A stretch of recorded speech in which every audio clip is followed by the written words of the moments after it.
열왕기상 강의 네 번째 시간으로 지혜로운 왕 솔로몬이라는 제목으로 말씀을 보겠습니다. 제가 고등학교 때 저희 어머니가 아주 흥분해서 집에 오신 일이 있습니다. 일승아, 이 테이프 좀 빨리 들어봐라. 그래서 테이프를 들었는데 그 테이프는 바로 원종수 권사님이라는 분이 간증을 하신 테이프였죠. 근데 저도 들으면서 정말 깜짝 놀랐습니다. 이분이 정말 가난하게 자랐고 힘든 환경이었는데 고등학교가 돼서 이제 공부를 잘 못해서 거의 학교에서 꼴찌였다라고 합니다. 근데 집도 가난하고 뭐 그렇게 힘든 환경인데도 굉장히 신앙생활을 열심히 하셨나 봐요. 매일 새벽기도 다니고 또 주일에 예배드리고. 근데 어머니가 어느 날 거지 할아버지를 집에 모셔온 거예요. 그래서 아니 이렇게 우리 집 가난하고 먹을 게 없는데 이 거지 할아버지를 왜 데리고 왔냐고 불평했는데 그 할아버지를 씻기고 입히고 먹이고. 그래서 정말 이 할아버지를 이 어머니가 잘 돌보신 거예요. 근데 어느 날 또 이 권사님이라는 분이 교회 가서 새벽 기도를 하는데 그때 하나님의 음성을 들었다라고 합니다. 마치 솔로몬에게 말씀하셨듯이 내가 내게 무엇을 하여 주기를 원하느냐. 그때 이분이 이 솔로몬 생각이 나셨대요. 솔로몬이 지혜를 구해서 이렇게 복을 받았지? 그래서 똑같은 답을 하셨답니다. 하나님 저한테도 지혜를 주세요. 근데 그때부터 신비한 일이 벌어졌답니다. 학교 전체에서 꼴등하던 아이가 갑자기 이 포토 메모리라고 하는 보기만 하면 사진을 찍은 듯이 모든 책이 기억되는 거예요. 그래갖고 결국 서울의대에 들어갔고요. 그리고 졸업할 때 서울의대 전체 수석으로 졸업하고 또 의사 고시에서도 수석을 하고 그리고 미국에 유학 가서 또 거기서도 공부를 하면서 수석으로 졸업해서 미국에서 이렇게 암 전문의가 되었다라고 하는 간증이 30몇 년 전에 한국 교회를 아주 뒤흔들었습니다. 저희 어머니가 정말 흥분하실 만하죠. 우리 어머니의 제일 큰 열망이 제가 공부 잘하는 거였거든요. 저희 가장 큰 열망 또한 제가 공부 잘하는 거였거든요. 여러분 그런데 공부를 열심히 해도 어느 수준이 있잖아요.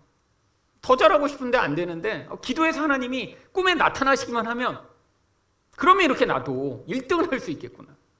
그래서 저도 그때부터 언제 하나님이 나에게 나타나실까 기다리며 기도했습니다. 하나님 저한테도 한번 나타나 주세요. 저도 지혜 달라고 제가 준비하고 있습니다. 근데 안 나타나시는 거예요. 원정수 선생님 근데 뭘 하셨다고요? 어머니가 거지한테 이렇게 잘해주셨다고. 그리고 그때 호주머니에 돈을 넣고 다녔습니다. 그래서 거지만 나왔고 돈 주고 뭐 그게 이렇게 나한테 행운으로 올까봐. 실제로 정말 우리 집 앞에서 어떤 거지 만나서 그 당시 정말 10,000원이면 엄청 큰 돈이거든요. 35년 전에. 제가 그 거지 할아버지한테 10,000원을 줬어요. 받고 나서도 놀라요. 뭐 동전 이렇게 주던 사람들이 많은데. 하지만 아무리 거지한테 돈을 줘도 기적은 일어나지 않았고요. 저는 대학교에 떨어지고 재수하게 됐습니다. 여러분 아직도 정말 이 솔로몬의 이야기를 이렇게 믿고 있는 사람들이 많습니다. 그 예로 몇 년 전에도 이 다니엘 기도법이라고 서울대 수석으로 졸업했다는 학생이 나타나서 내가 이렇게 아침마다 성경 읽고 기도했더니 서울대 수석으로 졸업했다라고 책을 내서 한국 교회를 휩쓸었죠. 제 학교 후배입니다. 여러분 교회마다 이 친구가 가서 간증하면요 수천 명씩 모여들었어요. 수천 명씩. 그때 제가 중국에 선교 가기 위해 정말 학생들을 모아서 준비하고 있었는데 가면서 선교사님한테 이제 필요한 게 없나고 연락을 드렸더니 그 선교사님이 이제 한인 교회를 같이 섬기고 계신 분이었거든요. 그러더니 저한테 딴 건 필요 없고 중국에서 다 구하실 수 있대요. 근데 딱 하나 못 구하는 게 있는데 이 다니엘 학습법 그 책 좀 구할 수 있는 대로 많이 구해다가 좀 달라고. 그래서 저희 선교팀이 한 15명이 가는데 한 명당 거의 10권씩 사갖고 그러고 갖다 뿌렸어요. 너무너무 좋아하시는 거예요. 왜? 이게 한국 사람들이 예수 믿는 가장 중요한 목적 중에 하나거든요. 그렇잖아요. 생각해 보세요. 여러분 자녀가 있는데 하나님이 기도만 했더니 어느 날 나타나셔서 이런 놀라운 지혜를 주셔서 그래서 전국 1등만 할 수 있다면 서울대 수석으로 졸업할 수 있다면. 여러분, 근데 그런 일은 자주 반복되지 않습니다. 왜죠? 여기 나오는 지혜가 우리가 생각하는 그런 공부 잘하는 지혜가 아니기 때문이죠. 그렇다면 여기 나와 있는 솔로몬의 지혜는 무엇을 모형하나요? 바로 그리스도의 지혜로운 통치를 모형합니다. 여러분, 솔로몬이 기도한 4절과 5절을 다시 한번 보시죠. 이에 왕이 제사하러 기브온으로 가니 거기는 산당이 큼이라 솔로몬이 그 제단에 1,000번제를 드렸더니. 이것도 사람들이 또 오해합니다. 성경에 이제 1,000번제라고 하니까 하루에 한 번씩 이렇게 3년 정도 기도한 거로 1,000번제를 생각하거든요. 그래서 많습니다. 1,000번제 드린다고 새벽 기도 3년 동안 정해놓고 드리는 분도 많아요. 숫자 세면서. 여러분, 1,000번제는 그런 뜻이 아니에요. 하나님께 하루에 드릴 수도 있죠. 1,000마리 양과 염소로 제사를 드린 거예요. 며칠이 걸릴 수도 있고요. 그래서 이렇게 많은 제사를 드린 겁니다. 여러분, 그때 하나님이 나타나시죠. 5절에서 기브온에서 밤에 여호와께서 솔로몬의 꿈에 나타나시니라. 하나님이 이르시되 내가 내게 무엇을 줄고 너는 구하라. 지금도 이렇게 하나님이 나타나셔서 물어보시면 얼마나 좋을까요? 여러분, 근데 이렇게 하나님의 놀라운 그런 기적을 경험하는 사람은 어떤 특별한 목적이 있을 때입니다.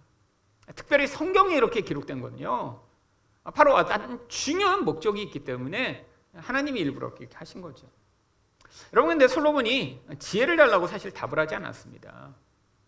여러분, 많은 사람들이 착각하는데 하나님이 내가 네게 무엇을 해줄고 그랬더니 지혜를 주세요 이렇게 답한 줄 아는데, 성경을 자세히 읽어보면 지혜를 달라고 하지 않았어요.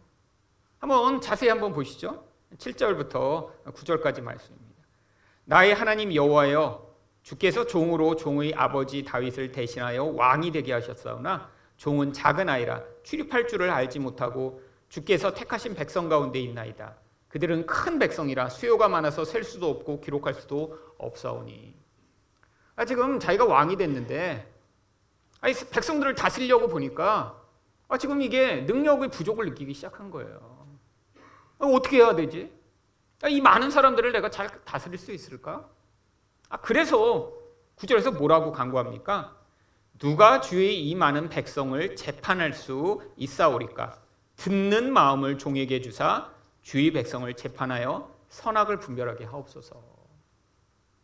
여러분, 듣는 마음을 간구한 겁니다. 뭐를 위하여? 판결을 제대로 하기 위한 듣는 마음이요. 여러분, 지난번에 이제 이 솔로몬에 대해 설명을 드리면서 이 통치가 무엇인가에 대해서 이제 알려드렸습니다. 근데 이 통치는 뭐 과거나 현재나 늘 있는 일이에요. 나라를 다스린다는 건 고대로부터 현재까지 계속 반복되는 일이죠. 근데 이 고대에는 이 통치가 이제 왕이라고 하는 한 사람에게 집중됐습니다. 근데 이제 지금은 한 사람에게 집중되는 곳은 없죠. 왜요? 부작용이 너무 많으니까요. 왜 부작용이 많나요? 이 통치에는 3가지 요소가 포함된다고 말씀을 드렸습니다. 첫 번째, 기억이 나시나요? 자, 입법을 해야 돼요. 입법. 여러분, 입법이 뭐죠? 뭐가 좋은 거고 뭐가 나쁜 건지를 결정하는 겁니다. 근데 이게 왕이 해버리니까 무슨 문제가 발생해요? 이게 사람에 따라서 지 마음대로 결정해버리는 거예요.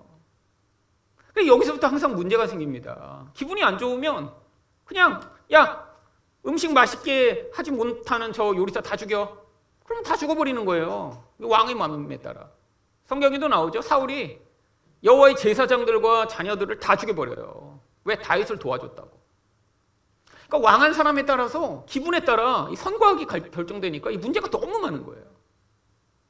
자, 두 번째로 이 통치를 하면 반드시 뭐가 필요합니까?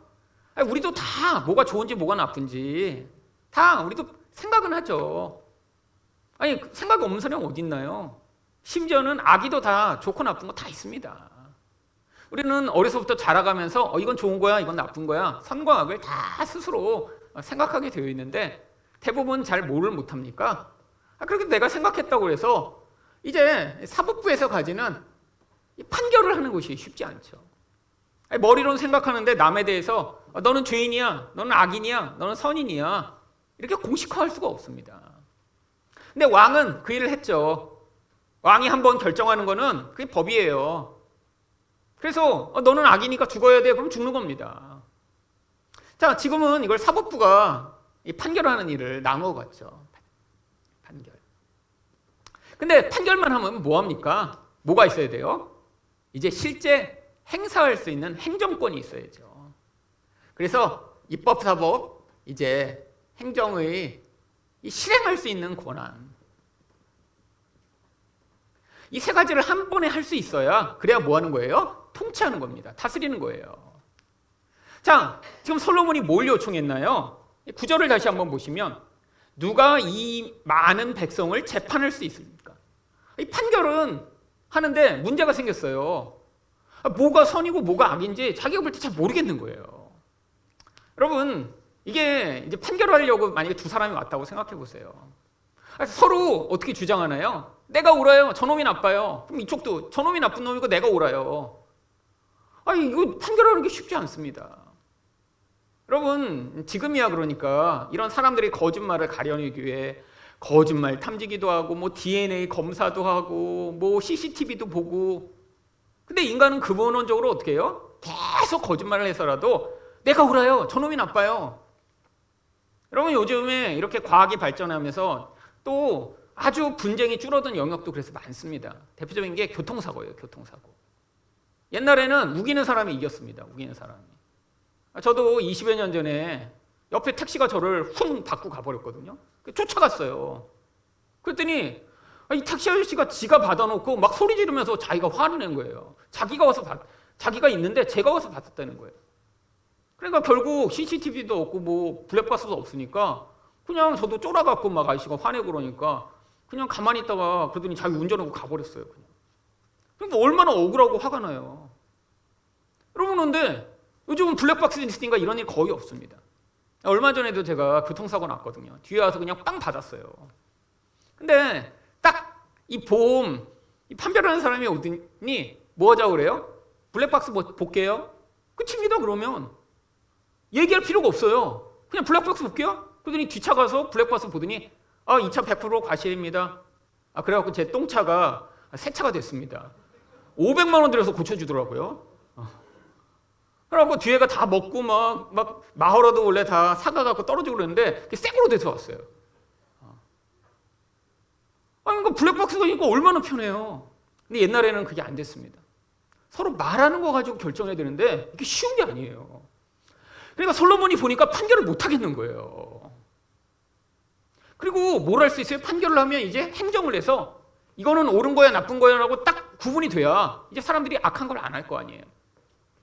이걸 못 하겠다고 한 것입니다. 그래서 하나님께 뭘 요구한 거예요? 듣는 마음. 하나님, 제가 무엇이 선이고 무엇이 악인지 하나님이 말씀하시는 걸 듣고 판단할 수 있도록 이 입법권을 하나님께 드립니다라고 지금 고백한 거예요. 여러분, 우리가 볼 때는 아무것도 아닌 것 같지만 이게 사실 우리가 제일 하고 싶어하는 겁니다. 사람마다 다 좋은 거 있어요. 난 이거 생각할 때 내 남편은 이랬으면 좋겠어. 내 아내는 이랬으면 좋겠어. 내 자식은 이랬으면 좋겠어. 우리 사장님은 이랬으면 좋겠어. 우리 직원은 이렇게 했으면 좋겠어. 다 사람마다 생각하는 게 있습니다. 근데 문제가 뭐죠? 생각을 해도 이거를 행사하고 영향을 미칠 수가 없어요. 이게 이제 힘든 거죠. 근데 이거를 그냥 내가 안 하겠다고요? 이거 너무 힘든 거예요, 솔직히. 여러분, 만약에 여러분 집에서 이 입법권을 배우자한테 넘기면 사실은 여러분 거의 종이 될 확률이 높습니다. 만약에 여러분 입법권을 아내한테 넘겨요. 그래서 당신이 원하는 대로 내가 살게. 그래서 아내의 말이 이제 법이야. 그러면 여러분 이 통치를 받는 사람은 얼마나 힘들겠어요, 반대로. 그렇잖아요. 아내가 이제는 이건 안 돼. 그러면 하지 못해요. 여러분, 근데 그거를 하나님께 넘기겠다는 거예요. 여러분, 이게 왕의 권한의 엄청나게 중요한 거거든요. 여러분, 이걸 넘겼을 때 하나님이 왜 기뻐하셨나요? 바로 이게 인간의 죄성의 본질을 보여주는 가장 근원이기 때문이죠. 여러분, 인간의 죄가 어떻게 들어왔는지 창세기 3장 5절을 보시죠. 너희가 그것을 먹는 날에는 너희 눈이 밝아져 하나님과 같이 되어 선악을 알 줄 하나님이 아십니다. 여러분, 선악을 알게 되는 거예요. 알게 되는 거. 이게 하나님처럼 되는 선악과의 결과예요. 그럼 그 전에는요, 하나님이 말씀하시는 대로 하나님 맞습니다. 그건 선입니다. 이건 나쁜 거야. 네, 맞습니다. 라고 인간이 순종했는데 선악과를 먹은 그 다음부터 어떻게 됐어요? 내가 선악을 결정하기 시작한 거예요. 여러분, 근데 인간은 결정은 해요. 다 결정해요. 근데 뭘 못해요? 왕이 아니면 이걸 다 할 수가 없어요. 내 마음대로 살 수가 없어요. 왕이 아니면. 그래서 인생이 그렇게 힘든 거예요. 여러분, 살면서 인생은 계속 좌절해. 연속입니다. 여러분, 아무리 좋은 거를 이건 좋은 거야라 하지만 그대로 판단하고 살 수 있는 인생이 어딨나요? 다 자기 원하는 대로 살 수가 없어요. 그러니까 인생이 이렇게 힘든 거예요. 근데 이게 없으면요, 그러면 오히려 인생이 훨씬 더 편해집니다. 왜요? 아니, 내 안에 좋은 거 나쁜 거의 기준 자체가 없어져 버리니까 괜찮은 거예요. 여러분, 결혼해서 배우자가 만약에 난 내 같은 성만 아니면 괜찮아, 모든 기준을 없애버리면 여러분은 부부관계가 너무 좋아집니다. 나는 여자면 돼, 내 아내는. 난 내 남편은 남자면 돼. 이러면 여러분 무슨 불만이 있겠어요? 근데 우리 안에 내가 자꾸 어떤 선이라는 기준을 세워서 이게 문제가 되는 거죠. 근데 솔로몬은 왕이에요. 왕이니까 자기 마음대로 할 권한이 있는데 그걸 하나님께 드리겠다는 거예요. 내가 듣겠습니다. 말씀하세요. 그러면 내가 그거에 따라서만 판결하고 행사하겠습니다. 여러분, 그래서 하나님이 이것을 기뻐하신 것이죠.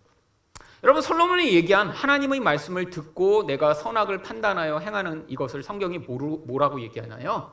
이거를 바로 온유라고 얘기한 것입니다. 온유. 여러분, 이걸 온유라고 하는 거예요. 온유. 이 온유라고 하는 원래 헬러 프라이스라고 하는 단어는요, 야생마를 길들여서 주인의 뜻에 따라 움직이게 되었을 때의 상태를 성경에서 원래 온유라는 단어를 써서 설명하는 거예요. 여러분, 그림으로 보여드렸잖아요. 소 2마리가 바로 밭을 갈게 돼서 배우게 되는 주인의 뜻에 따라 움직이는 상태. 근데 이 온유의 절대 근거가 뭐냐면, 어떤 사람만 온유할 수 있어요? 내가 선과 악을 판단하지 말아야 돼요. 여러분, 바로 바울이 얘기한 거예요. 여러분, 바울은 몸에 심각한 고통이 있었습니다. 성경은 그걸 가시라고 번역하고 있지만, 여러분, 가시는 우리가 생각할 때 조그만 가시를 생각하죠. 근데 원래 그 헬라어 단어 자체가 긴 꼬챙이라는 뜻입니다. 긴 꼬챙이. 여러분, 생각해 보세요. 몸에 이런 쇠꼬챙이가 박혀 있어요. 너무 고통스러운 거예요. 그 쇠꼬챙이 때문에. 그게 나의 한계고, 뭘 할 때마다 자꾸 그것 때문에 문제가 생깁니다. 여러분, 그게 구체적으로 무슨 병인지 우리는 몰라요. 근데 이게 너무 쇠꼬챙이처럼 그를 고통스럽게 하면서 사역에까지 방해를 주고 문제가 있어서 하는 거니까 사람들이 그래서 이거 간질이었지 않았을까? 이렇게 추측할 뿐이죠. 그럼 바울사도 기도합니다. 하나님, 이거 사역할 때 너무 방해가 됩니다. 이것 좀 없애주세요. 몇 번 기도했다고요? 3번이요. 여러분, 이게 3이라는 숫자가요, 3번 기도했다는 게 아니라 아주 간절히 기도했다는 거예요. 하나님, 너무 고통스럽습니다. 하나님이 뭐라고 말씀하셨죠? 내 은혜가 내게 족하도다. 내 약한 데서 내 능력이 온전하여 칩니다. 그랬더니 바울이 뭐라고 얘기해요? 싫어요. 아니, 이렇게 몸을 아프게 해놓고 무슨 사역하라고요? 라고 하지 않고 하나님이 선이라고 말씀하신 이 병을 받아들입니다. 내 기준을 없애버린 거예요. 우리도 다 아픈 거 싫잖아요. 근데 하나님은 뭐라고 하셨어요? 아파도 은혜다. 그러니까 그거를 예, 맞습니다 라고 받아들이고 나니까 어떻게 해요? 내가 이제 판단하지 않고 내가 병이 있음에도 불구하고 그대로 살아가는 겁니다. 여러분, 이거 쉬운 거 아니에요. 여러분, 인생 가운데 우리가 얼마나 많은 한계를 가지고 있나요? 한계가 있을 때마다 우리 안에 어떤 마음이 있냐면, 내가 기도만 조금 열심히 하면, 그러면 하나님이 이걸 도와주셔서 문제를 해결해 주시면 얼마나 좋을까? 사실 아니, 이렇게 기도하면 하나님이 응답해 주신다는 이야기를 우리는 어려서부터 듣고 자랐습니다. 여러분, 근데 하나님이 오히려 하나님의 권한으로 아니 우리에게 인생에 주신 그 한계 안에서 우리가 오히려 겸손하여지고 온유하여지는 게 하나님의 뜻이라고 생각하시면 그걸 받아들이는 게 바로 이런 하나님이 통치를 받는 과정이죠. 여러분, 바로 우리도 하나님이 뭐를 원하실까요? 여러분, 우리가 지금 일시적으로 문제가 있을 때 그 문제를 해결받는 거, 그건 하나님에게 중요하지 않아요. 여러분, 여기는 마치 연극무대와 같습니다. 일시적으로 살아가는 거예요. 연극 끝나면 문 닫고 집에 가야 되잖아요. 우리도 여기서 인생이라는 일정 기간을 산 뒤에 이거 마치고 나면 하나님이 부르시면 영원한 집으로 가야 돼요. 그러니까 여기서 얼마나 더 잘난 존재가 되느냐, 지금 문제를 해결받느냐는 하나님에게 그래서 아주 중요한 것이 아닙니다. 진짜 중요한 거는요, 우리 본질 자체가 죄에서 벗어나 온유한 자, 하나님의 뜻을 그대로 받아들일 수 있는 자가 되는 거예요. 여러분, 솔로몬이 이걸 구했기 때문에 하나님이 그를 어떻게 생각하셨어요? 10절입니다.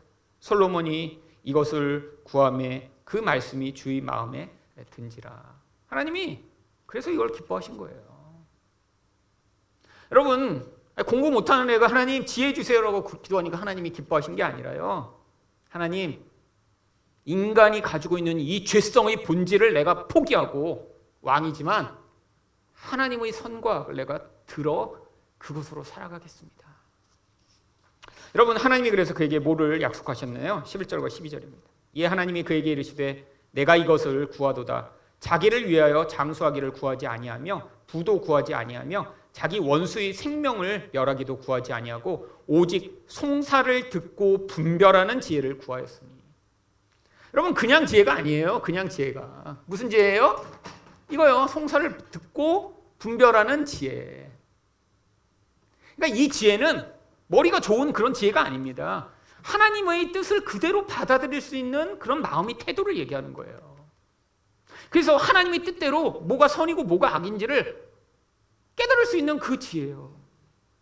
그래서 하나님이 뭘 주세요? 내가 내 말대로 하여 내게 지혜롭고 총명한 마음을 주노니 내 앞에도 너와 같은 자가 없었거니와 내 뒤에도 너와 같은 자가 일어남이 없으리라. 하나님이 바로 하나님의 마음을 그대로 받아들일 수 있도록 하신 것입니다. 근데 거기에는 뭐가 포함되겠어요? 이 세상을 보는 모든 만물의 원리 또한 알게 되고요. 왜? 하나님이 세상 만드셨잖아요. 인간 관계의 모든 원리 또한 알게 되고요. 그러니까 세상을 꿰뚫는 그 지혜도 가지게 됐는데 그 본질은 뭐예요? 하나님의 마음을 알게 된 것입니다. 근데 하나님이 거기다가 더해서 이걸 주셨죠. 사람들이 이 부분을 사실 제일 좋아하죠. 내가 구하지 아니한 부귀와 영광도 내게 주리니. 얼마나 좋아요? 그랬더니 내 평생의 왕들 중에 너와 같은 자가 없으리라. 여러분, 이건 모형입니다. 모형이요. 여러분, 여기 나와 있는 이 부귀와 영광, 바로 이 지혜로운 통치로 말미암는 그런 번영과 풍요를 이야기하는 거죠. 여러분, 이 이야기 그 구체적인 예가 바로 그 열왕기상 3장에 나오는 것입니다. 우리가 다 알고 있는 얘기예요. 두 창기가 와갖고 결국 이 아이가 내 아이입니다. 이 아이가 내 아이입니다. 그러니까 싸우는 이것. 요즘같이 DNA 검사할 수 있으면 얼마나 쉬워요. 옛날에는 불가능합니다. 그런데 서로 자기 아이라고 우기는데 어떻게 판별하겠어요? 여러분, 솔로몬이 우리도 다 아는 답을 주죠. 야, 죽여라 갔다. 그러니까 진짜 엄마만 안 됩니다. 저 여자 주세요라고 하면서 거기서 보통 사람은 할 수 없는 그런 인간의 본질을 꿰뚫는 반응을 하며 바로 하나님의 지혜의 놀라운 영향력을 보여주죠. 여러분, 성경이 그거에 대해 뭐라고 평가하고 있나요? 28절 보세요. 온 이스라엘이 왕이 심리하여 판결함을 듣고 왕을 두려워했으니. 여러분, 이 판결을 하게 된 거예요. 판결. 근데 인간은 한계가 있어서 못했던 것입니다. 이걸 잘 못하는 거예요. 이 세상의 원리를 꿰뚫고 제대로 판결을 못했는데 하나님의 지혜가 왔더니 제대로 판결한 거예요. 그래서 어떻게 됐어요? 이는 하나님의 지혜가 그의 속에 있어 판결함을 봄이더라. 판결. 여러분, 도대체 이 솔로몬이 그 오래전에 이런 놀라운 판결을 했던 걸 왜 우리에게 기록하고 있나요? 솔로몬은 모형입니다. 어떤 모형이요? 바로 이렇게 하나님의 뜻대로만 판결하는 그런 왕이 오실 것이다. 누구요? 그리스도가 오셔서 이런 판결을 우리에게 하실 것임을 보여주는 것이죠. 여러분, 하나님의 백성이 된 가장 큰 축복은 바로 우리가 이런 온유한 왕이신 예수 그리스도의 통치를 받게 되었다라고 하는 것입니다. 여러분, 만약에 예수의 통치를 안 받으면 무엇의 통치를 받나요? 여러분, 우리 욕심의 통치를 받고요, 세상의 통치를 받고요, 마귀의 통치를 받고 살아가게 됩니다. 여러분, 이게 문제예요. 예수님의 통치를 안 받고 그냥 내가 내 마음대로 살아가면 되는데 그게 안 됩니다. 여러분도 아시잖아요. 여러분, 여러분이 원하는 대로 인생을 살 수가 없어요. 왜요? 여러분이 좋다라고 지금 선과 악을 판단하는 대부분은 세상이 여러분에게 다 집어넣은 것입니다. 여러분, 여기 있는 모든 사람들이 다 그래서 똑같은 생각을 가지고 있어요. 돈이 많은 건 좋은 거야. 똑똑한 건 좋은 거야. 서울대는 좋은 거야. 여러분, 우리 다 그렇게 생각하잖아요. 여러분, 그런데 이 세상의 생각의 이면에 뭐가 있나요? 마귀가 있습니다. 여러분, 그러니까 이 세상에 지금 사람들이 다 미친 듯이 살아가는 거예요. 돈을 위해 남을 쉽게 죽이고 짓밟고 파괴하고 사기치고. 여러분 정말 이 세상 사람들이 살아가는 모습의 본질 안에 뭐가 있나요? 자기 욕심을 위해 가족이건 뭐건 나중에는 소용도 없어요. 그런 이야기를 들을 때마다 정말 어떻게 인간이 그럴 수 있을까? 이런 일들 여러분 자주 벌어집니다. 특히 부모가 유산이라도 좀 남겨놓고 가면요, 정말 막장 드라마가 정말 장난이 아닙니다. 얼마 전에도 어떤 청년이 글을 올렸더라고요. 아버지가 유산을 아주 많지도 않아요. 얼마를 남겨두고 돌아가셨는데 그걸 다 현금으로 찾아서 가지고 계셨다는 거예요. 돌아가시고 나서 집에 가서 아무리 찾아봐도 없다는 거예요. 아무리 찾아봐도. 그래갖고 이렇게 돈을, 아버지가 분명히 현금을 찾아서 거기서 돈을 몇만 원씩 몇십만 원씩 쓰셨고 땅을 팔았기 때문에 그게 어느 정도 분량인데 분명히 찾아야 되는데 이렇게 못 찾을 때는 탐정을 의뢰해야 되나요? 이렇게 글을 올렸어요. 그랬더니 누가 답을 하더니 형제들은 그러면 어떠시냐고 했더니 자기 말고 딴 사람들은 형이 있는데 별로 그렇게 찾을 생각을 안 한다는 거야. 그래서 누가 답을 달았더라고요. 바보시네요. 이미 형이 다 챙겼으니까 찾을 생각을 안 하죠.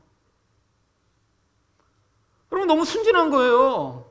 형이 먼저 챙겼을 거라는 생각을 못 한 거예요. 여러분, 근데 이게 가족 내에서 벌어지는 겁니다. 그리고 모른 척 하는 거예요. 여러분, 근데 이게 세상의 현실입니다. 자기 욕심에 따라 내 가족도 짓밟고 빼앗아서 내 욕심을 채우자는 이 무서운 본질 안에 뭐가 있어요? 마귀처럼 살아가는 거잖아요. 마귀처럼. 여러분, 근데 그 자리에서 예수님이 우리를 통치하십니다. 바로 이게 예수 그리스도가 이렇게 통치하신다는 것을 우리에게 미리 알려주고자 구약에 이미 여러 구절을 기록하고 있습니다. 이사야 11장 1절과 2절을 보시죠. 이새의 줄기에서 한 싹이 나며 그 뿌리에서 한 가지가 나서 결실할 것이요 그 이후에 여호와의 영 곧 지혜와 총명의 영이요 모략과 재능의 영이요 지식과 여호와를 경외하는 영이 강림하시리니. 그럼 메시아에 대해 이야기를 하면서 예수님이 어떤 영에 충만하여 오신대요? 다 지혜와 관련된 거잖아요. 지혜, 총명, 모략, 재능, 지식. 바로 예수님이 이 하나님의 뜻에 완전히 솔로몬처럼 합한 채로 이 땅에 오심을 이야기하는 것입니다. 그리고 또한 예수님 자체가 지혜라고 성경은 얘기까지 해요. 골로새 2장 2절과 3절입니다. 하나님의 비밀인 그리스도를 깨닫게 하려 함이니 그 안에는 지혜와 지식의 모든 보화가 감춰 있느니라. 여러분, 예수님이 지혜와 지식의 모든 보화가 그 안에 있는 분이세요. 근데 그 지혜가 어떤 지혜예요? 하나님의 뜻대로 살아가도록 만드는 지혜예요. 여러분, 그렇다면 우리가 예수를 믿는다면 어떤 지혜의 통치를 받아야 할까요? 여러분, 첫 번째로 이 그리스도의 지혜가 우리 안에 있을 때 우리 안에 나타나는 변화를 이렇게 이야기합니다. 에베소 1장 17절부터 19절 말씀이에요. 우리 주 예수 그리스도의 하나님 영광의 아버지께서 지혜와 계시의 영을 너희에게 주사. 여러분, 앞에서 아까 메시아를 예언할 때 봤던 구절이죠. 지혜와 계시의 영. 지혜의 영이 성령으로, 그리스도의 영으로 우리에게 임하신대요. 우리를 다스리시고 통치하신대요. 그럼 어떤 일이 벌어지나요? 하나님을 알게 하시고 너희 마음의 눈을 밝히사 그의 부르심의 소망이 무엇이며 성도 안에서 그 기업의 영광의 풍성함이 무엇이며 그의 힘의 위력으로 역사하심을 따라 믿는 우리에게 베푸신 능력의 지극히 크심이 어떠한 것을 너희로 알게 하시기를 구하노라. 여러분, 이 지혜와 계시의 영이 임했더니 어떤 일이 일어나요? 하나님을 알게 돼요. 그 다음에 어둡던 눈이 밝혀지니까 하나님이 나를 왜 부르셨는지 알게 돼요. 그 다음에 하나님이 앞으로 우리에게 주실 그 놀라운 영광, 그 영광이 얼마나 큰가 그걸 알게 돼요. 또한 하나님이 우리를 지금 구원하시기 위해 얼마나 강력한 능력으로 우리 인생에 개입하고 계신지를 그걸 알게 되는 거예요. 여러분, 하나님이 지혜가 임했더니 수능에서 1등하는 게 아닙니다. 하나님이 지혜가 임했더니 이제 이 육신적 세상을 넘어 영적 세상을 살게 되는 거예요. 여러분, 왜 사실 여러분이 성탄절 헌금을 하셨죠? 여러분, 어떤 분은 정말 많이 헌금하시는 분도 있고요. 또 여러분 헌금 안 하셔도 사실 될 분들이 많이 하셔서 이렇게 2천만 원이 넘는 돈이 나왔잖아요. 왜 하신 거죠? 여러분이 지금 세상 사람은 보지 못하는 영적 세계를 봐서 그래요. 그 캄보디아에 있는 아이들 먹을 거 사주려고 우리 헌금한 거 아닙니다. 그 아이들이 저기 있어서 예수를 만나 그 마귀에게 매여있던 자리에서 구원받는데 이 물질, 이 귀한 물질이 사용됐으면 하는 마음으로 여러분 헌금하신 거죠. 여러분, 영적 세계를 본 자들은 다르게 살아갑니다. 이게 변화가 나타난 증거죠. 여러분, 이 땅의 삶보다 하나님이 우리에게 주실 그 영원한 기업을 바라보는 마음이 여러분에게 생기셨다면 바로 예수 그리스도의 지혜가 통치하게 된 거죠. 여러분, 두 번째로 성경은 또한 이 지혜가 임하면 어떤 변화가 나타나는지 골로새서 3장 16절부터 17절에 이렇게 얘기합니다. 그리스도의 말씀이 너희 속에 풍성히 거하며 모든 지혜로 피차 가르치며 권면하고. 여러분, 그리스도의 말씀이 그리스도의 지혜예요. 하나님이 우리에게 말씀을 주셨고 성령이 그 말씀을 우리에게 가르치십니다. 여러분, 말씀을 통해 우리가 지혜를 얻게 되는 거예요. 그래서 근데 그게 어떻게 돼요? 우리를 가르치게 만들고 권면하게 만들면서 뭘 하게 하냐면 시와 찬송과 신령한 노래를 부르게 만들어요. 여러분, 하나님을 찬양하게 하는 겁니다. 그래서 감사하는 마음으로 하나님을 찬양하고 또 무엇을 하든지 말에나 일에나 다 주 예수 이름으로 하고 그를 힘입어 하나님께 감사하라. 여러분, 우리 안에 나타나는 가장 큰 변화가 바로 이 감사와 찬양의 삶이 되는 것입니다. 여러분, 언제 감사하죠? 누군가 여러분한테 뭔가를 내가 할 수 없는 것, 할 수 있어도 어떤 도움을 줄 때 그게 너무 좋은 거라는 걸 알게 될 때 감사합니다. 그렇잖아요? 아니, 여러분이 누군가한테 목마른 사람한테 물 한 잔 주면 감사합니다 하잖아요. 근데 이 하나님을 알게 되면 하나님이 내 인생에 계속 개입해 오신다는 걸 알게 돼요. 여러분, 왜 주일날 이렇게 오셔서 목장 나눔을 하죠? 그 나눔을 통해 하나님이 내 인생에서 지금 뭐 하고 계신지 나누고 싶은 거예요. 아니, 잘 모를 때는 이런데 잘 모르겠다고 얘기하다가 나중에 돌아보면 하나님이 이거 하신 거다라고 알게 되는 거예요. 여러분, 그게 감사합니다. 하나님이 이런 일을 해주셨어. 근데 그게 한 번이 아니라 반복된다고 생각해 보세요. 하나님이 한 번 도와주신 게 아니라 보니까 작년에도 보니까 이런 일들이 있었고 올해도 이런 일들이 있었고 하나님이 내 인생에서 계속 개입하셨다는 걸 알게 돼요. 그럼 그분에 대해 어떻게 하게 되죠? 이제 찬양하게 됩니다. 여기 영어로는 사실 찬양하다 그냥 프레이즈예요. 높이다, 칭찬하다. 여러분, 만약에 여러분이 어떤 사람을 사귀는데 그 사람이 한 번 잘해주는 게 아니라 그 사람의 인격과 삶의 태도가 그냥 계속 너무 선해요. 그래서 여러분한테 계속 뭘 잘해요. 그럼 어떻게 해요? 이제 감사한 걸 넘어서 당신 너무 좋은 사람이네요. 당신 너무 정말 멋진 사람입니다. 프레이즈 하잖아요. 이게 찬양입니다. 여러분, 어떤 사람만 근데 하나님께 감사하고 찬양할 수 있어요? 하나님의 통치를 받아들이는 사람만요. 여러분 안에 내 선과 악이 너무 강력해요. 그러면 감사하기 쉽지 않습니다. 생각해 보세요. 나는 연봉은 한 1년에 한 3억쯤 돼야 되고 그 다음에 나는 이렇게 아프지 말아야 되고 우리 자녀들은 다 하버드 다녀야 되고. 여러분, 이런 거를 선이라고 가지고 있는 사람은 절대 감사할 수 없죠. 여러분, 연봉 3억을 받는 게 가능해요? 그러면 쉽지 않잖아요. 아이들이 다 하버드 가는 게 가능해요? 불가능하잖아요. 아프지 않는 게 가능해요? 불가능합니다. 근데 그걸 다 좋은 거라고 계속 생각하고 있으면 인생은 늘 악한 거예요. 이런 사람은 어떻게 감사하겠어요? 여러분, 이 세상의 선과 악을 내려놓고 하나님 내 인생에 어떤 것을 주신 것도 다 감사합니다. 결혼만 한 것도 너무 감사해요. 여러분, 이러면 그냥 결혼한 게 감사한 거잖아요. 여러분, 근데 결혼해서 감사하세요? 아니라면 여러분은 지금 어쩌면 잘못된 선악을 판단하고 있는지 몰라요. 여러분, 자녀가 없는 집에는 자녀가 생기기만 해도 너무 감사합니다. 근데 거기서 끝이 아니죠. 그 자녀가 어떤 자녀이길 또 부모가 너무 원해요. 주로 부모가 원하는 자녀는 뭐죠? 말 잘 들으면서 공부 잘하는 자녀. 이게 두 가지가 같이 주어지기가 쉽지 않은 조합인데 이거를 너무 선이라고 생각하니까 꼭 거기 하나가 껴있잖아요. 공부를 못하거나 말을 안 들으면 그러다가 이 둘이 겹쳐지면 진짜 쉽지 않죠. 왜 하나님이 나만 이렇게 저주하시나 이렇게 되는 거예요. 여러분, 이게 뭐예요? 내가 선악을 너무 강하게 가지고 있으면서 문제가 자꾸 생기니까 감사가 안 돼요.